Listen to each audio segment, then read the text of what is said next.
अस्सलाम वालेकुम। मेरा नाम मेजर डॉक्टर सुनील राजपूत है। मैं पाकिस्तान एयरफोर्स हॉस्पिटल में एज ए चाइल्ड स्पेशलिस्ट अपनी ड्यूटीज़ अंजाम देता हूँ। जो मौसम आजकल हमारे इस खित्ते में, हमारे मुल्क में जो आया हुआ है वो बहुत खुश्क और सर्द मौसम है। इस सर्द मौसम के साथ स्मोक का भी कुछ बहुत ही ज़्यादा वार चल रहा है। तो हमारे जो छोटे बच्चे 2 साल से नीचे हैं वो फुली इम्यून नहीं होते। तो इस मौसम में हमारे बच्चे सांस की बीमारियों में मुब्तला होते हैं। इन सांस की बीमारियों में सबसे मौलिक बीमारी नमूनिया है।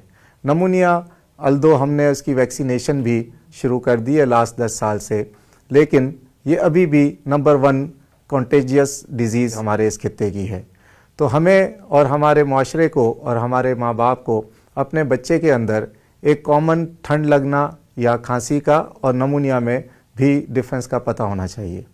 जो नमूनिया है उसमें 4 चीज़ें बड़ी इंपॉर्टेंट है कि आपके बच्चे की जो पैदाइश है उसके बाद माँ का दूध, दूसरे नंबर पे उसकी मतनाज़िल ग़िज़ा, तीसरे नंबर पे उसकी हिफाजती टीकों का कोर्स, चौथे नंबर पे उसकी हैंड वॉशिंग या जो उसका मास्क का लगाना वो ज़रूरी है। 2 साल से नीचे बच्चा मास्क तो नहीं लगा सकता, लेकिन आप उसको मिनिमम एक्सपोजर या जिसे कहें कि बाहर की हवा का सामना कम से कम कराएं। ये 4 चीज़ें आप बच्चे को प्रिवेंशन के तौर पे दे सकते हैं। उसके बाद अगर आपके बच्चे को ये 4 निशानियां जो मैं आपको बता रहा हूँ अगर हैं, तो आपको उसको नज़दीक अपने बच्चों के डॉक्टर को दिखाना चाहिए ताकि वो कहीं नमूनिया में तो नहीं है। उसमें नंबर 1 तेज़ बुखार और सांस का तेज़ चलना। सांस का तेज़ चलना मतलब आपके बच्चे की छाती, अगर आप उसको पेट से कपड़ा ऊपर उठा के देखें तो उसकी सांस की जो हरकत है वो तेज़ चले नॉर्मल बच्चे से हट के। और दूसरे नंबर पे पसली चलना।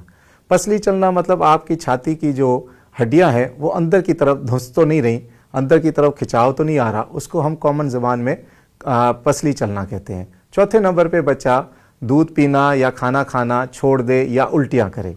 ये 4 चीज़ें नमूनिया की कॉमन होती हैं और ये कॉमन ठंड की भी निशानियां हो सकती हैं। लेकिन इन 4 निशानियों में से कोई भी एक निशानी अगर आपको लगती है, आप फ़ौरन अपने बच्चे को नज़दीक डॉक्टर को दिखाएं।